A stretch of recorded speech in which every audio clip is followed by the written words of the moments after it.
जय हिंद दोस्तों। अंसल एपीआई की जो 14 दिन की टाइम लिमिट थी क्लेम फॉर्म डालने की, वो 11 मार्च 2025 को एक्सपायर हो गई है।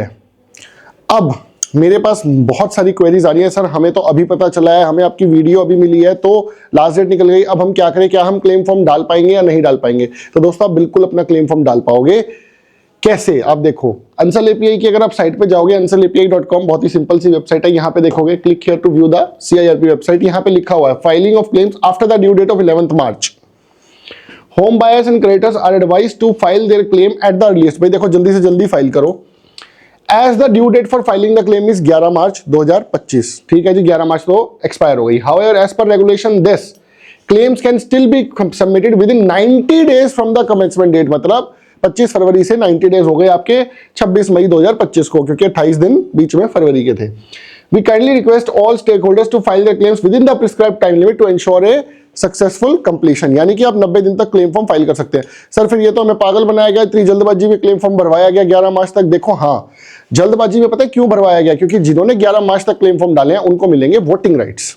जब कमेटी ऑफ क्रेडिटर्स बनेगी तो आप लोगों से वोट कराया जाएगा। अब वोटिंग करने के लिए बंदे ही बहुत कम आए हैं, क्योंकि अभी तक क्लेम फॉर्म ही बहुत कम लॉन्च हुए हैं। बहुत सारे बंदों को तो लेट पता चल रहा है और बहुत सारे लोग इसको सीरियसली नहीं ले रहे हैं। उनको लग रहा है क्या हो गया, पहले भी गई थी कंपनी अब फिर वापस आ जाएगी। देखो दोस्तों, दोनों में डिफरेंस है। पिछली बार फनहिल प्रोजेक्ट ने एक केस किया था। पिछली बार फनहिल प्रोजेक्ट ने एक केस किया था जिसको स्टे करवाया गया दूसरे होम बायर्स कैटेगरी के लोगों ने कि भैया अगर फनहिल प्रोजेक्ट पूरा नहीं हुआ है तो सिर्फ फनहिल प्रोजेक्ट को ही बैंकरप्ट कराया जाए। तो इसलिए NCLAT ने उसको माना और उसको एक्सेप्ट किया।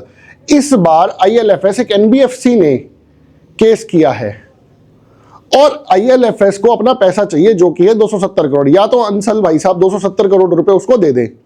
अगर वो नहीं देते हैं तो किसी प्रोजेक्ट के लिए तो दिया नहीं है उसने पैसा, वो IRP में ही रहेगी कंपनी अगर ऐसा होता है तो अगर आपने अभी तक सीरियसली नहीं लिया है तो अब ले लो भैया, लेकिन भर लो क्लेम फॉर्म।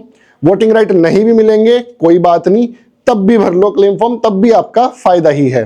सेम लिंक चल रहा है जो पहले वाली वीडियो में मैंने बताया था। अब एक और चीज जिसके लिए मेरे पास बहुत ज्यादा क्वेश्चंस आ रहे हैं कि सर ये कब तक हमारी रजिस्ट्रियां होंगी, कब तक ये प्रॉब्लम सॉल्व हो गई। देखो जी, टाइम लिमिट CIRP ने कितनी दे रखी है ये समझ लो। CIRP is corporate insolvency resolution process. ये एक प्रोसेस है।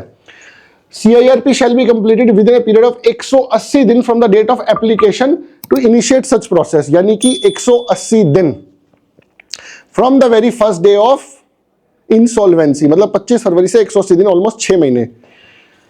The adjudicating authority may grant a one time extension of 90 दिन। 90 दिन की एक्सटेंशन भी मिल सकती है। 180 जमा 90, 270 दिन। However, the maximum time period within such CIRP has to mandatorily complete, including any extension, is 330 दिन। मतलब 330 दिन से ऊपर टाइम नहीं लगेगा। तो भैया अगर क्लेम फॉर्म नहीं डालोगे तो 330 दिन में क्लोज कैसे करेगा? आप लोग फिर लड़ते रहना अपनी रजिस्ट्रियों के लिए। कोई कोर्ट कुछ नहीं डिसाइड करेगा। राइट नाउ CIRP जो आपका IRP है, दैट इज द जज। अगर जज साहब के सामने ही आप अपना केस प्रेजेंट नहीं करोगे, अपना राइट एग्जीक्यूट नहीं करोगे, तो नुकसान आपका है और किसी का नहीं है। तो गो फॉर इट दोस्तों। अगर आपने क्लेम फॉर्म अभी तक नहीं डाला है, आपने इसको सीरियसली नहीं लिया है, तो क्लेम फॉर्म जल्दी से जल्दी डालिए। हमारा मोबाइल नंबर आपको स्क्रीन पे फ्लैश हो रहा होगा, आप चाहें तो हमें कंसल्ट भी कर सकते हैं। और हमने कुछ ग्रुप्स बनाए हैं दोस्तों, प्रोजेक्ट वाइज हमने ग्रुप बना दिए हैं, जिसके अंदर IRP और CIRP से रिलेटेड कोई भी चीज आएगी तो हम लोग पोस्ट करते रहेंगे। अब मेरे पास कुछ क्वेरीज एक और आ रही हैं कि सर अगर IRP गलत करेगा हमारे साथ तो। देखो normally IRP is a professional बंदा, वो किसी के साथ गलत करने नहीं आया है। वो उल्टा बिल्डर ने जो चीजें खराब की हैं उसको ठीक करने के लिए आप लोगों के लिए आया है। वो आप लोगों का साथी है, आप लोग गलत मत समझिए। अगर कंपनी ने कुछ काम करके आपके प्रोजेक्ट को कंप्लीट करना ही होता तो बहुत पहले कर चुकी होती, वो नहीं कर रही है। पिछली इंसॉल्वेंसी से लेके आज की इंसॉल्वेंसी जो 2022 में हुई थी और 2025 में हुई है, आप देखिए कंपनी ने क्या किया है। क्या अंसल ने कोई काम किया है? उनका काम करने का दोस्तों मन ही नहीं है। अगर ये फिर से रिवर्ट हुई, खुदा ना खास्ता, मुझे तो नहीं लग रहा ये रिवर्ट होगी इस बार, लेकिन अगर ये खुदा ना खास्ता फिर रिवर्ट हुई, आप 2-3 साल बाद देखना सिचुएशन फिर वही सेम रहेगी। लेट सम अदर बिल्डर कम।